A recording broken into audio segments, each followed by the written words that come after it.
Hey everyone, it's August 3rd, 2011, and I wanted to do a response video to a YouTube member named Pietermoore. Here's his YouTube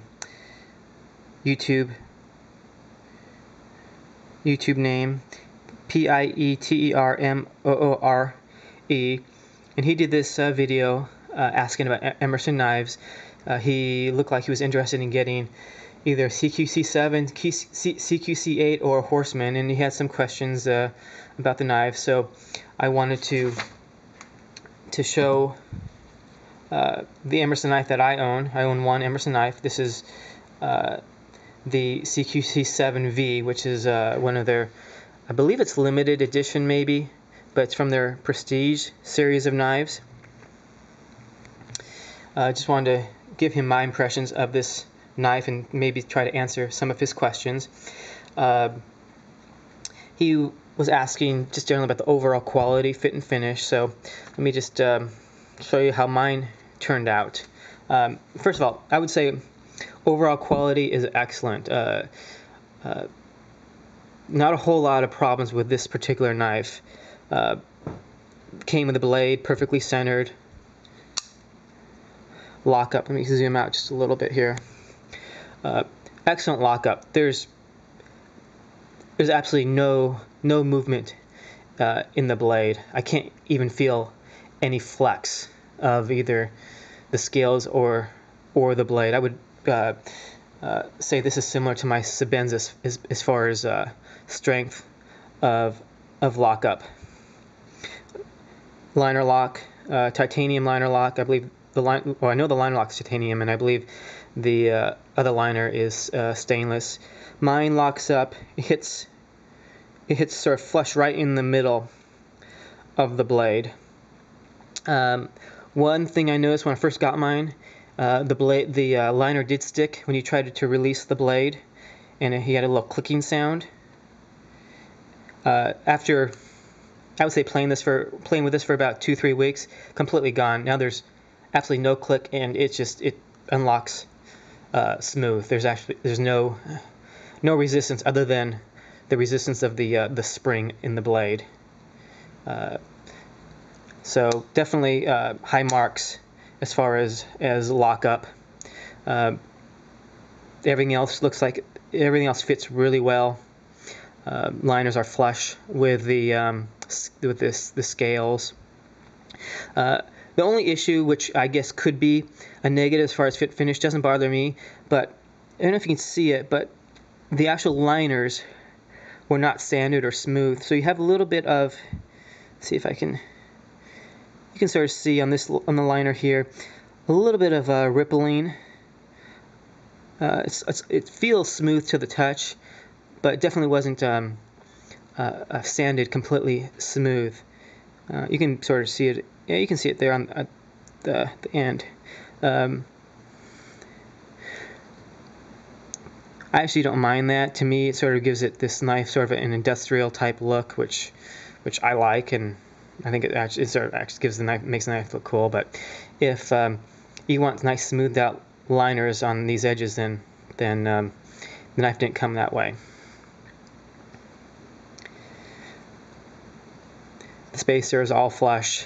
Don't really have any no fit issues, and the only finish issues, as I had mentioned here. Clip, really like the clip. It has this sort of that baked on type finish, as opposed to being painted, which is pretty nice. So you don't really get scratches. You almost get like wear marks as opposed to paint chip scratches or chipping. So even as you use it, it's still going to have this nice look to it. I would say it's sort of similar to the Sebenza finish, where you don't necessarily get scratches on the finish, but you get all these sort of wear marks. To me, it adds a little bit of I think it just sort of makes the knife look so unique, and I like that. What else? He did mention he liked the thinness of this knife. I don't think it's as thin as he thinks it is. He had mentioned he liked it compared to the thinness of the Sebenza. It's not thick, but here's a regular Sebenza. If you put them up know if you can see. Let's see if I can get that. He's putting them on even. I would say it's probably, I don't know if I can show this too well on the camera. Yeah, maybe. I would say what, maybe, I'm guessing 2 millimeters. There we go. It's a little bit thicker. So, not quite as, I don't know if this is a better picture or not.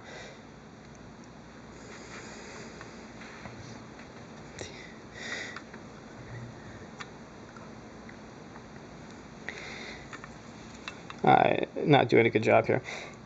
I'm guessing it's maybe, yeah, about 2 millimeters thicker. So it is thicker.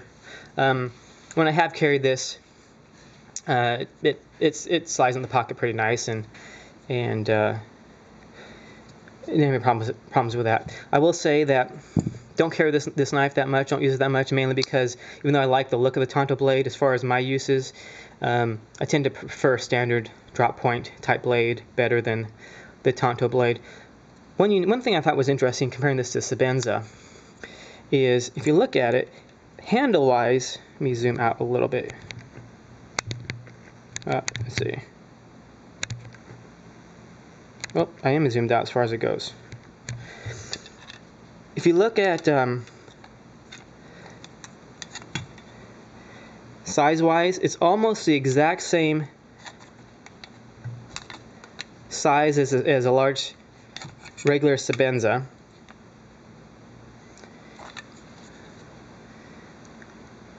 Almost the exact same. But the interesting thing, when you look at the blade, so the handle, so the knife closes about the same size, but when you look at the size of, when you compare the size of the blade, the Sebenza actually gives you, it's not that much. I thought it was more. It's about 2 or 3 millimeters longer. Gives you a little bit more blade. I don't know if that's relevant or not. As far as the blade finish, really nice finish. It has a stone-washed finish on the flat portion of the blade, and then on the grind it has a satin finish. Really nice contrast to it. Nice look. It's uses a V grind, but I guess it was a V chisel grind. So on this side you have the V grind, and then you have the secondary sharpened bevel, sort of as a standard blade would have. And then the back side you have the same V grind, but there's no sharpened bevel. It comes it's essentially a zero grind on this side. We'll say that this is probably the sharpest knife I owned. I've been cut by this knife more than any other knife. I look at this thing the wrong way and it cuts me. I mean, it's just, I'm almost scared to touch the blade, but it's really sharp. What else? I would say my main criticism of this knife, again, other than as far as my personal use, the Tonto blade, which doesn't necessarily fit my use that well, but my main criticism is the price. This knife, I believe, was about 177 or 175. I would say it's about maybe $30 to $40 what I would say higher than it should be based on the materials you get. G10 handle, 154 cm blade. For this price, I would have expected a higher grade of blade steel. It does have the titanium liner on the locking side, so that does add cost there. But it seems more like $150 or $140 knife than a $175 knife. So, that would be one of my biggest criticisms of the knife. But other than that, I like it a lot. And if you're a Tonto fan, you'll probably love this knife. Like I said, when I got it, I'm pretty impressed with it. It has the wave feature, so when you pull it out of your pocket, it's opened up immediately.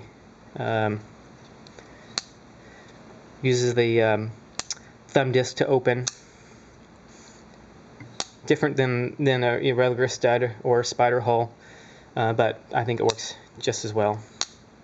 Can't really notice, it's harder to flick this knife open. It opens really well, sort of the slow and smooth. I also want to mention, as I'm talking about that, it has a really nice smooth opening, very smooth. So it opens up really nice using a slow and smooth method, and then of course it has the wave feature, opens up immediate. But if you want to flick your knife open, it's a little hard. The other thing I will say is on my knives, I tend to keep my pivot a little tighter than usual. That's just my own personal preference on all my knives. I'd rather have it slightly tighter than too loose. Still easy to open and smooth. What else? It's a pretty big pivot, pretty strong pivot. So yeah, overall, I mean, I think if you get a Emerson, you definitely won't be disappointed. It's particularly if you're looking if fit, finish, and quality are issues. I think you'll be happy with it. And again, this is based on just one knife that I have, and this is the Prestige series, so possibly these may be slightly higher grade as far as fit and finish. I'm not sure, but just my own experiences. So hope this helped. Let me know if you have any questions. Talk to you later.